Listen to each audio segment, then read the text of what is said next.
Okay, hello. Welcome to the walkthrough of example 12, where I will be doing the translation of foreign currency, specifically American US dollar financial statements into Canadian dollars. Now, this is the second time I've attempted to walk through this problem in its entirety. The first time I spent, a good 35 minutes recording it, only to find out afterwards that there was no audio. Thanks to Craig for pointing out that there was no audio. I appreciate it. So let's try walk through this thing again.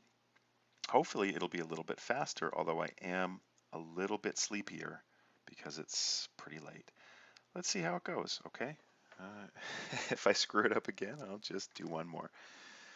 So we're going to translate these foreign statements. Now, hopefully you've had a chance to watch my little lecture on the translation of integrated subs. If not, I would suggest you do so. So here we go. I'm going to try and get some highlighting action going on here to help walk us through this thing. That should about do it. Okay, so I'm going to walk through the narrative and then I'll walk through the translation with you guys. We start out here on December the 31st of 2020. What we had was a purchase, right? We had the parent company, so it's important. December the 31st of 2020 is the date of the actual acquisition. Here's Precision Manufacturing, which is of course the parent, and they purchased 100% of the outstanding shares of the sub here. And they're from the USA. This is Michigan, so we've got US dollar statements. We've got comparative balance sheets, which means 2021 and 2020, and we've also got the 2021 income statement. This should be exciting. So let's take a look here. Real quick, we've got, again, comparative balance sheets for 2021. That's the date, presumably now.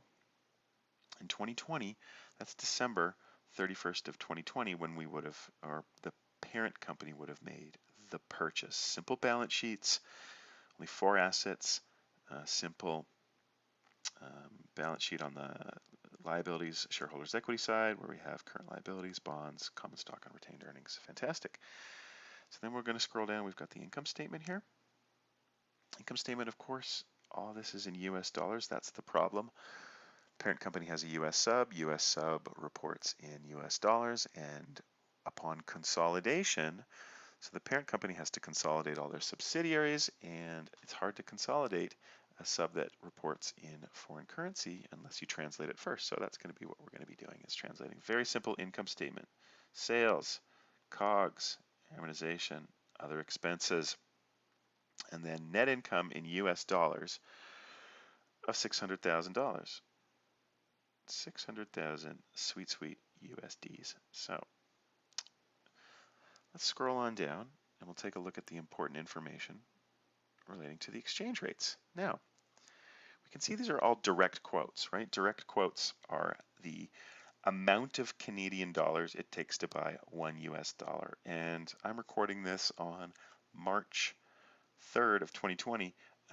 These are some kind of a fantasy world, foreign currency, foreign exchange rates. In this fantasy world, we have, it takes 86 Canadian cents to buy one US dollar.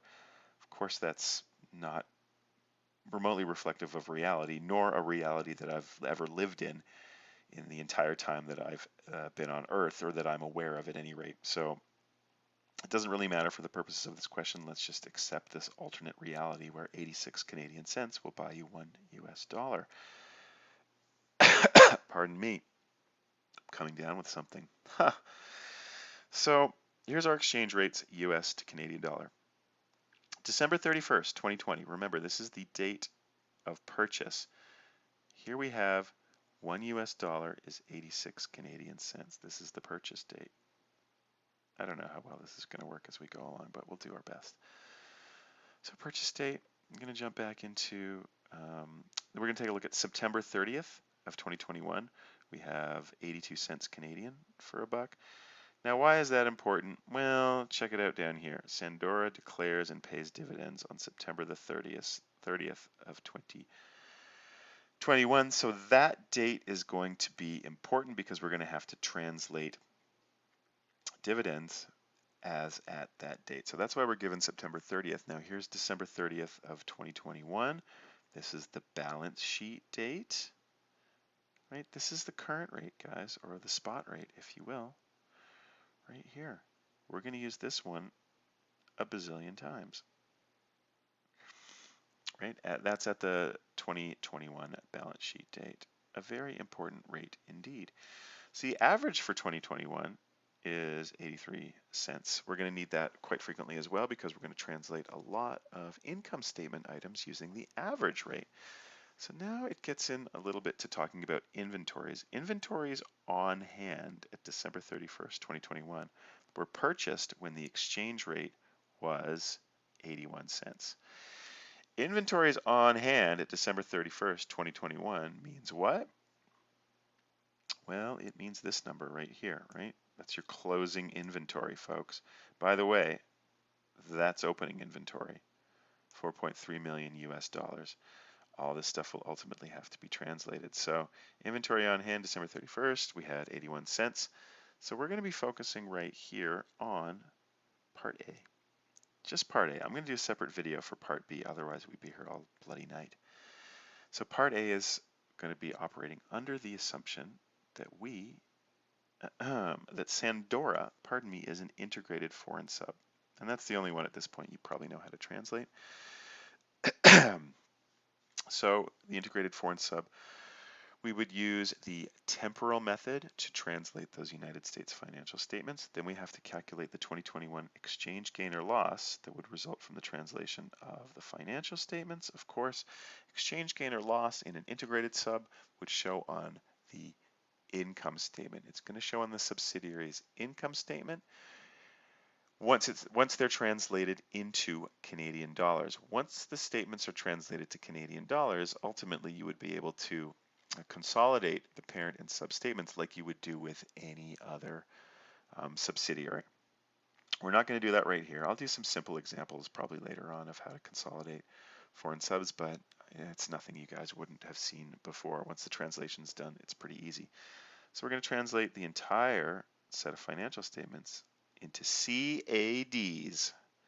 All right, so that's the preliminary info. Part B I'll do later on. We're going to scroll down here now and jump into the translation of the statements. Now, the first thing that we're going to work on here is the 2020 comparative balance sheet. I have to translate that? Yeah, you definitely have to translate that. So here we are down here, 2020 balance sheet. And here it is right here, the 2020 balance sheet. So in order to translate the 2020 balance sheet, you need to take what we're going to translate that at is going to be the historical rate, and that's going to be the historical rate or the exchange rate at the time the parent purchased the subsidiary. Now we're lucky, and that happens to be on December the 31st of 2020. Now why does the question use that date? Well, it's so we don't have to translate an income statement. If you make the purchase on December the 31st, it also happens to coincide with the balance sheet date, but no income could have been earned in between the time of the purchase and the balance sheet date. Therefore, there is no income statement for us to translate. So what rate do we use to translate the 2020 balance sheet? Well, it's going to be pretty easy. I don't like how that worked out. Let's get that out of there. Ooh la la. I like this. I got a fancy new computer because my other one buggered up with the audio. So the school gave me one. So anyway, we're going to translate at the balance sheet date here. So jumping back in here, as I said, the comparative balance sheet is going to be translated at the date or at the exchange rate at the date of the actual purchase. So if we scroll up, what rate was that? Hey, it's 86 cents. That's December 31st. So this is going to be fairly straightforward. Every account in the balance sheet is going to be translated at that date. Rates prior to that date are not relevant remotely to the parent, right? As far as the parent's concerned, this is what they paid at that date in Canadian dollars, so that's the historical rate that's used. So everything on the balance sheet is going to be translated at, it's going to be 86 cents. That's not what I wanted to do. You watch me fix this. I'll fix it. that doesn't look good, but this one, oh, there it is. So that's what's going to happen from here on in. So 86 cents. This is obviously in Canadian dollars now, right? This is in CAD. Everything else is in US dollars. So there's $774,000 worth of Canadian cash, whereas we have $900,000 in US cash. I'm just going to keep translating all of these items. So there's AR, right? Monetary, non-monetary, doesn't matter. Doesn't matter at all. I'm just translating at 86 cents. Oops. I know, it's a little ugly, but this is the way it's going to go. So I've translated all my assets on the balance sheet.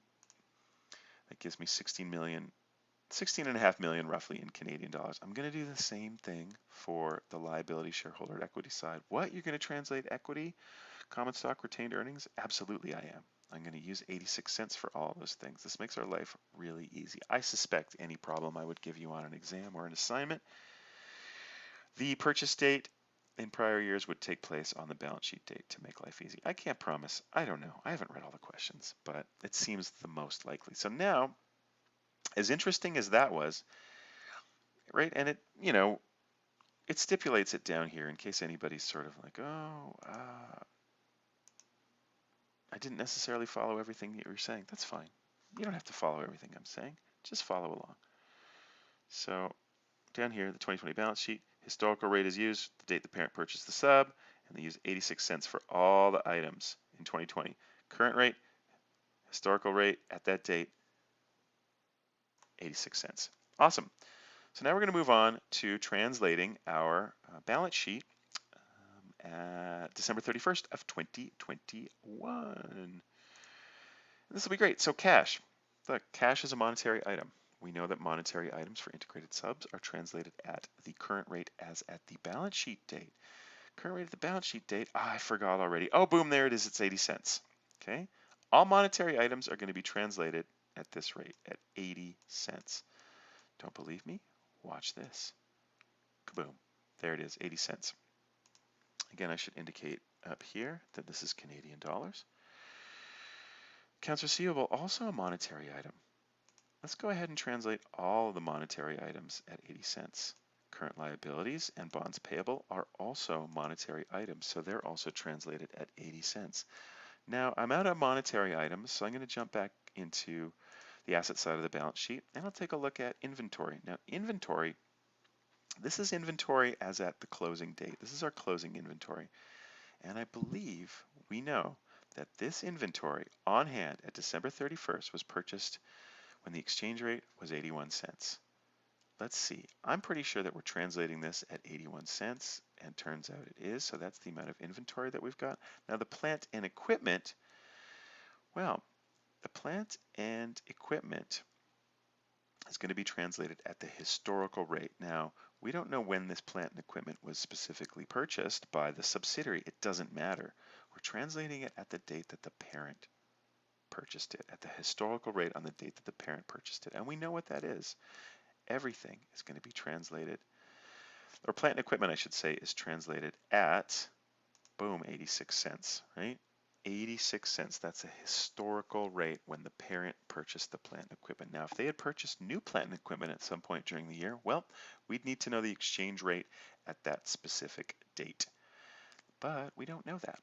So, and we don't know if anything was purchased, and we would have had to have been told. So in order to come up with the asset side of the balance sheet now, I'm just going to pump this in here, and there it is, in sweet, sweet Canadian dollars. Now we'll roll down here, and we're going to translate common stock. Now again, common stock is going to be translated at the historical rate. Now the historical rate at the date of purchase is again 86 cents. If any more common stock had been issued by the subsidiary throughout the year, we would use the rate in effect at the time the stock was issued, right? We would have to know that, and then all the old stock we would translate at 86 cents. But in this case, no new stock has been issued. How do I know? Well, I've got 5 million, and I've got 5 million over here. So clearly nothing happened. Now, retained earnings, that's an interesting one. There is no one specific rate I can use to translate the retained earnings, so I'm going to have to come back to that. You could if you wanted to, Because you know from up above that you've got 15.797 million bucks. So look, I know that this is going to be the corresponding liabilities and equity side of the balance sheet. You could then, if you wanted to, you could plug retained earnings, right? Right, sure. But that's kind of a hack move. You're not paying a bunch of money to take this course to be hack accountants. So we're going to come up with the determination of retained earnings separately. I know, what fun, right? So now we translated the balance sheet for the most part, except for retained earnings, which, like I said, we're going to come back to. So now we're going to go through and translate the income statement. This will be fun. So income statement, we've got sales. Assume sales are purchased throughout the year. We know that we're using the temporal method to translate an integrated sub. Average rate, guys, sales are take place throughout the year. Average rate is, I think it's 83. Let's scroll up. Hey, there's the average rate. It's 83 cents.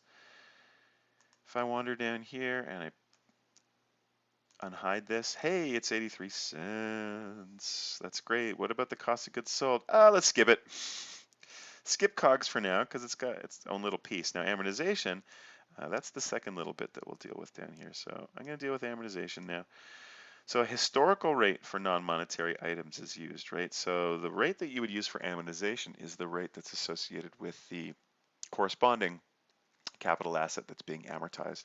And we know that the rate for the plant and equipment here is 86 cents. So I believe that the amortization, that the exchange rate we'll use for amortization is 86 cents. And lo and behold, it is 86 cents. And there it is right there. Well done. And then other expenses right here. So other expenses you can assume have been purchased throughout the year. And we're going to use the average rate for the other expenses. Here it is, it's 83 cents. That's terrific. Now, I still don't know what my net income is because I need to know what the bloody COGS are. So let's scroll down and see if we can figure out the COGS. So here's my cost of goods sold calculation that I'm going to be doing. You guys know that the cost of goods sold, and you know this from accounting 110 and 111 and every other bloody course where they talk about the cost of the goods that are sold.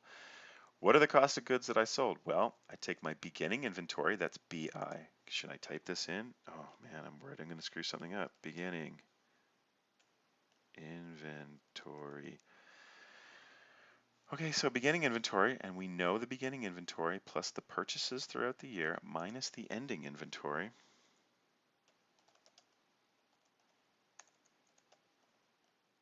There it comes. Is going to be the cost of the goods that we sold. It has to be, right? Stuff that I had at the beginning plus the stuff that I bought minus the stuff I have left. Guess what? That's the cost of the goods that I actually sold. So the beginning inventory is going to be translated using, look, here's our rate right here. Here's inventory, right? That's the beginning inventory. It's 4.3 mil, right? And that is the translation into Canadian dollars. So beginning inventory is going to be translated at a rate of 86 cents. And then we're going to talk about purchases. All right, now purchases presumably took place throughout the year, and that's fine, but I don't know how much I had in purchases throughout the year. That's not information that I was provided with in the narrative, so unfortunately I'm going to have to solve that. Ending inventory is of course going to be translated at 81 cents. Why is that 81 cents? If you remember from above, inventory right here, inventory on hand at December 31st, purchased when the rate was 81 cents. So that's where we get the 81 cents from, everybody. Here, we have to figure out purchases. Right? We have to figure out purchases. The cost of goods sold equals beginning inventory plus purchases, question mark, minus ending inventory. So basically, I have to put that in there. I just can't have that comma not there. So I need to solve for P, or purchases here, which, look, let's do some grade 7 algebra here, guys. Writing it on in. We're going to have purchases, whoop, is going to be equal to, oh, I'm having some trouble with the mouse. Wireless mouse, come on, wireless mouse, don't let me down. Okay. I'm hoping this works, guys. And there it is. Totally doesn't work. What happened? Oh, I get it. I put this comma in. Is that really what messed it up? Ah, there we go. Yeah, you know, work in progress, right? Therefore, purchases equals blah, blah, blah. Oh, I get it. I don't know how that happened. Probably did something weird. There. Okay, sorry about that. So this, I believe, is accurate. The purchases is going to equal 5.84 million, right? It's going to be 4.4, the COGS. We just did some algebraic work around here. 4.4, we're going to minus beginning inventory, we're going to add the ending inventory, and that equals our purchases. Purchases is this amount right here. Sorry about the screw up there. I don't know what the hell happened. So we got our purchases amount. Fantastic. We just have to translate these amounts. We can come up with COGS now.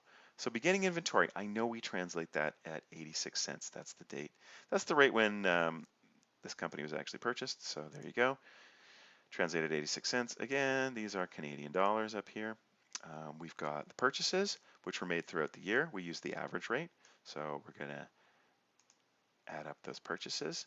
And we're going to subtract our ending inventory. Our ending inventory we know was purchased when the exchange rate was 81 cents. That's all given in the narrative. So we'll subtract that. This gives us COGS. Oh boy, what's it going to be? I don't remember. There it is. There is the cost of the goods that were sold throughout the year. I'm going to go ahead and highlight that in a nice light, what is that, a teal or light blue? I don't really know. So that's the COGS. I can now go up. And that's translated COGS, by the way, right? That's in Canadian dollars. Oh yeah, it is. So that's in Canadian dollars. All I got to do is take my Canadian dollar COGS and I got to plug it into my income statement now. 3928,200. Here it goes up to the top. Cost of goods that I sold right in here. I'm going to give it a little blue. I'm going to give it a little black. And I'm walking away. Man, that didn't work. And now it worked. There's my cost of goods sold in Canadian dollars, right? Wonderful. Now that I can translate sales, COGS, amort, other expenses, the entire income statement, obviously I can figure out net income, right? I take my sales minus COGS, amort, other expenses, and I've got net income. Guys, what do you think it's going to be? I think it's going to be much, much lower. Let's see. There it is.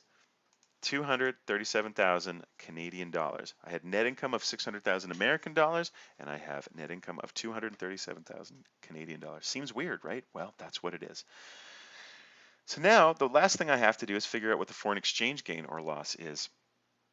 And that's probably the trickiest part. That's the part that people find maybe the most confusing. Everything up until this point, apart from maybe COGS, which really shouldn't be that tricky. If you walk through that COGS 2 or 3 times, again, using algebraic formula that you know from first year accounting, you should be able to deal with the COGS calculation. What's tricky is the foreign exchange gain and loss. So we're going to move on to that now, and that is going to be our fourth point here, foreign exchange gain or loss. So I'm going to try and talk you through the theory a little bit, which is not always that easy to do, but I'll do my best, and hopefully you guys will be able to follow along with what I'm talking about. So foreign exchange gain or loss arises in an integrated sub when we have basically monetary assets that have been settled throughout the year, but in the interim of them having been settled, they were open for a while. Open meaning the settlement date is different from the original transaction date.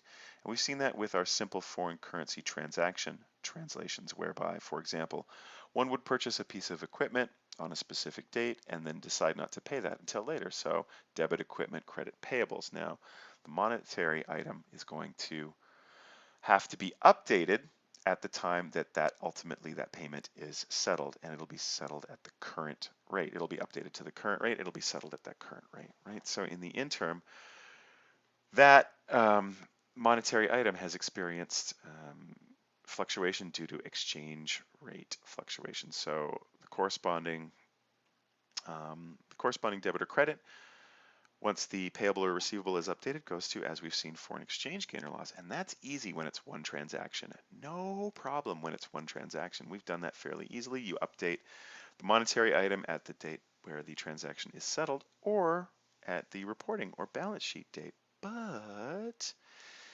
in this case, we're going to have so many transactions that took place throughout the year. So many purchases, so many sales, so many open monetary items that were ultimately closed. So we can't just at the end of the year say, well, we're going to translate these items using the current rate because of all the accounts receivable and accounts payable and potentially even long-term liabilities that were settled throughout the year at dates different from when the actual purchase or sale took place. So this is going to create a bit of a problem for us, although it's not that big of a problem. And actually, I think it makes sense if you kind of understand what's going on. So we're going to have to figure out what the total foreign exchange gain or loss is for the year for all of our monetary items that fluctuated in the interim period, which is, like I said, not as easy as it was for individual.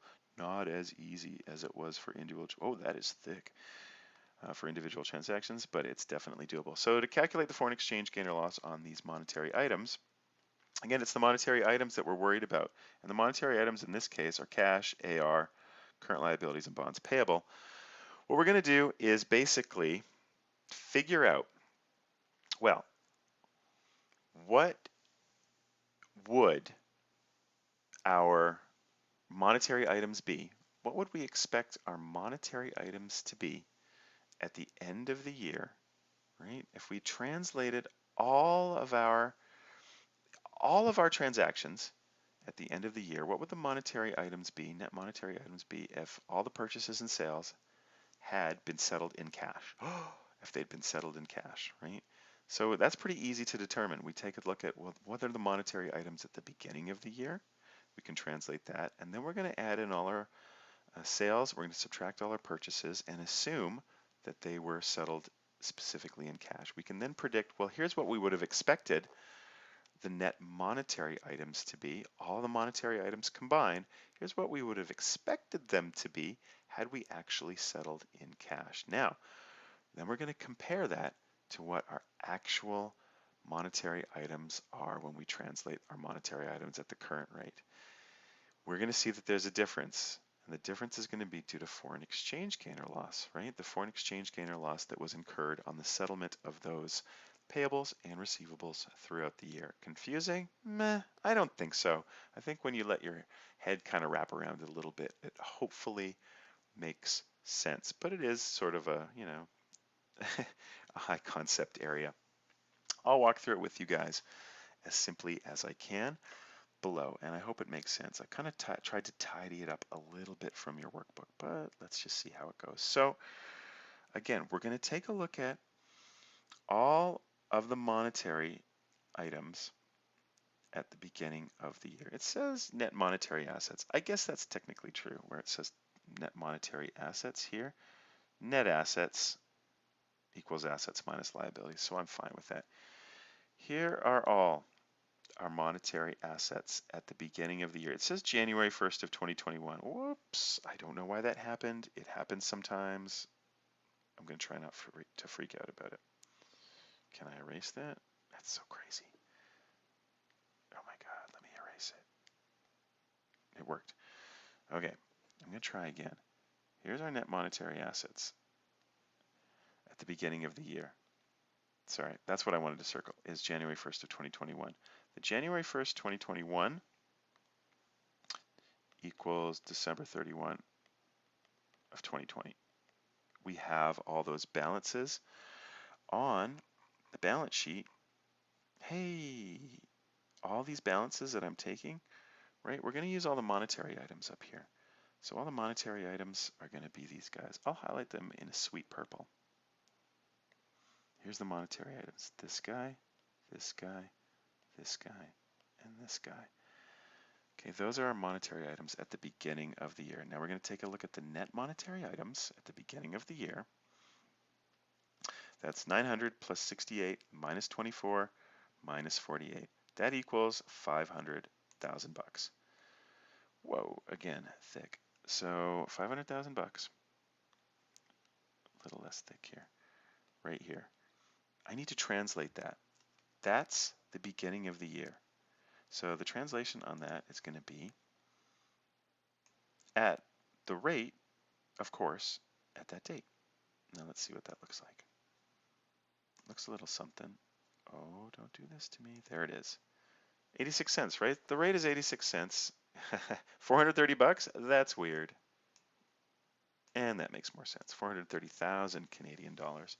And that does make sense. 500,000 US times 86 cents is 430,000 Canadian dollars. Now, if, again, the beginning of the year, the monetary assets, if we assume that all the sales and all the purchases and all the other expenses were settled strictly for cash, then effectively we can translate those at an average rate throughout the year, and we can predict what our monetary assets would be, our expected net monetary assets. So translate the sales, 83 cents. Translate the purchases, 83 cents, right? Because they're settled at an average rate. Other expenses, 83 cents. Now we're getting close here. What we have to do is realize that, oh, dividends actually represents an outflow of monetary assets as well. So how are we going to come up with the amount of dividends that have been paid throughout the year? Well, we're going to take our opening retained earnings, which we take right off the balance sheet once again. Hey, opening retained earnings, it's right here. And then we're going to add in our net income. And this is all in US dollars. So we've got 600,000 worth of US dollars adding in net income. Subtract the closing retained earnings, right? That's the December 31 US dollar 2021 retained earnings. And that's going to equal this amount.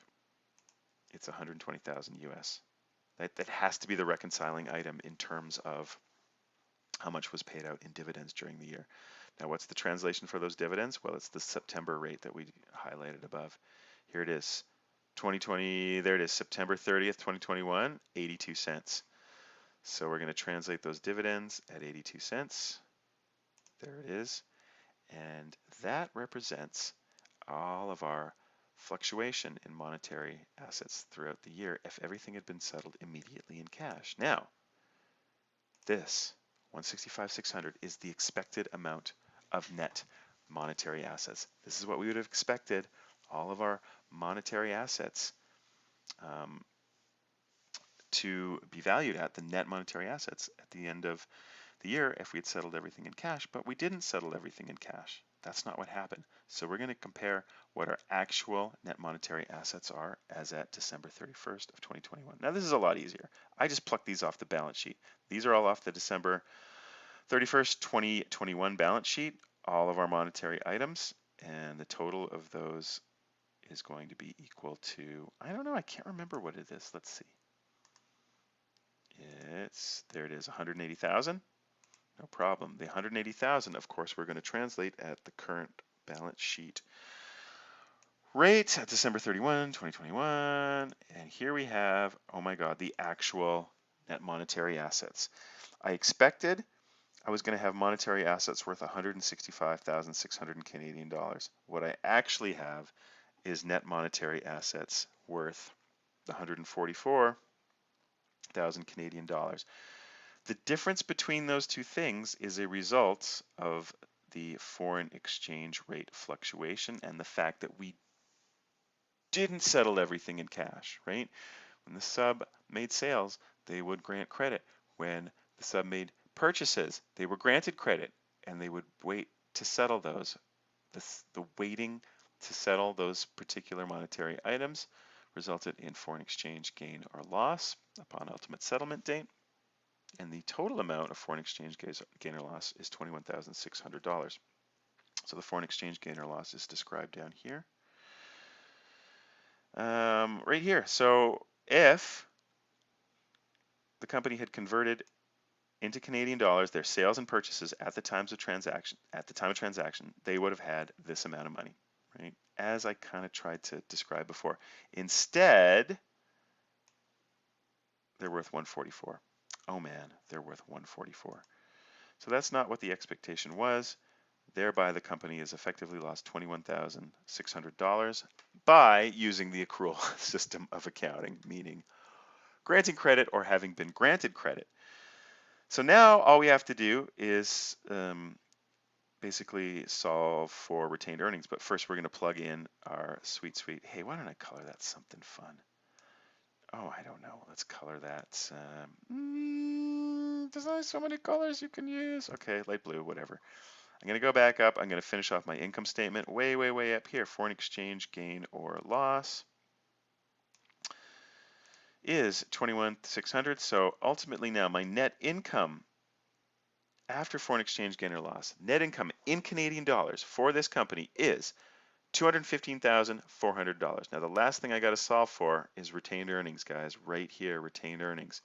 That is going to be easy peasy. We have all the pieces that we need now. How do you reconcile retained earnings? You take opening, you add net income, you subtract dividends, and kaboom, you've got your closing retained earnings. So my opening retained earnings, what am I going to translate that at? I'm guessing 86 cents because that's a historical rate. Boom, it's 86 cents. Net income, hey, I just determined what net income was.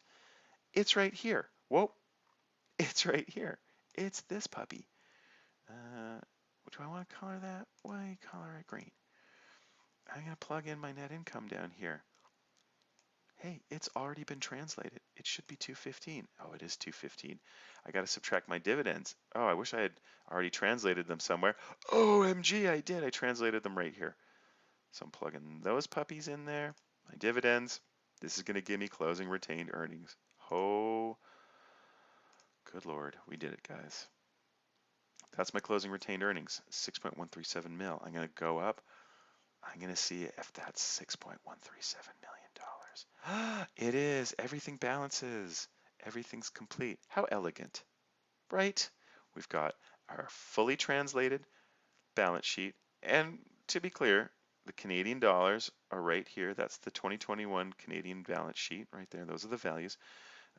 The 2020 Canadian balance sheet translated historical rate right here. We have our delightful little income statement, including our foreign exchange gain or loss. And COGS, I guess, was a little tricky too. And that's that. We've solved everything. So that's it for my integrated sub. Boy, this took even longer than the first time. I must have done a much better job, right? The next video I'm going to do, I guess I'll walk through some self-sustaining stuff, a lecture on self-sustaining subs, and I'll do a walkthrough of a translation of the self-sustaining subsidiary. Until then, I got nothing else for you.